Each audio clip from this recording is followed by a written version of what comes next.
Good morning guys. Isang mapalang umaga po sa inyo. Ngayon guys, bibisitahin natin yung palay ko guys. Kasi sabi sa amo ko guys, mag-amuno daw kami bukas.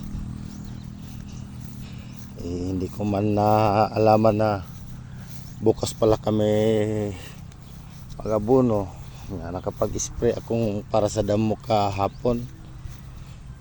Tingnan natin yung damo din guys kung may effective may epekto ba sa i-spray ko kahapon.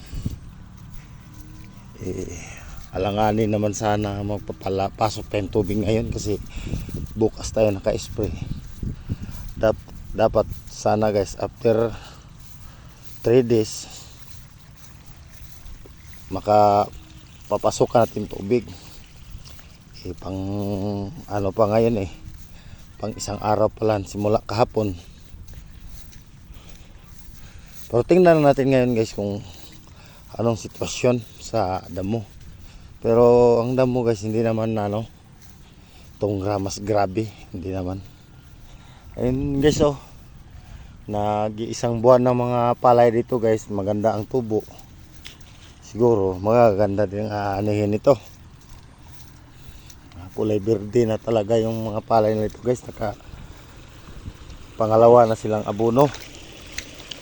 Ando naman sa akin panghuli, isang abono na ko. Pangalawa nga sana bukas.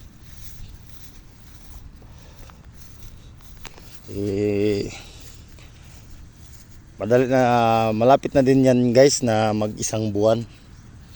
Yan ito ang palay dito sa katabi ko guys.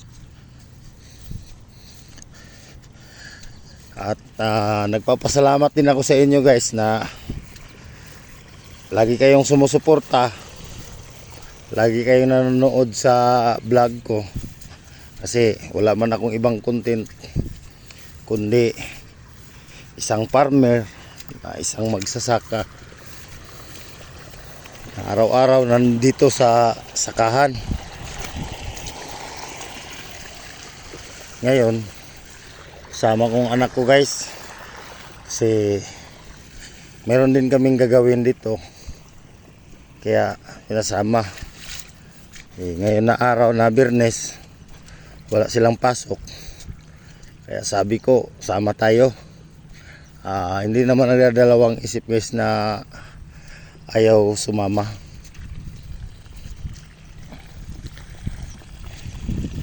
Ngayon ito na ang palay ko guys. Bata pa yan guys, hindi pa nag-isang bulan.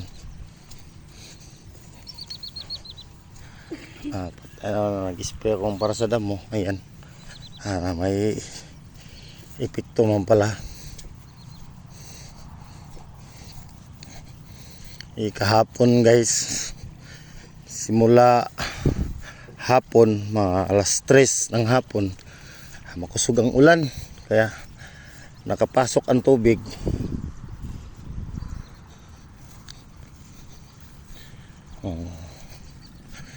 Ito na ang palay ko dito guys.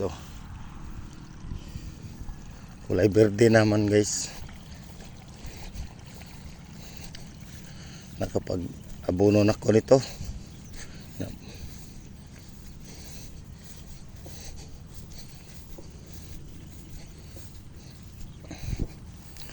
Sige guys, salamat sa pag-follow nyo lagi sa akin guys. At sa walang sawang pagsuporta. Ingat kayo lagi guys. Bye bye.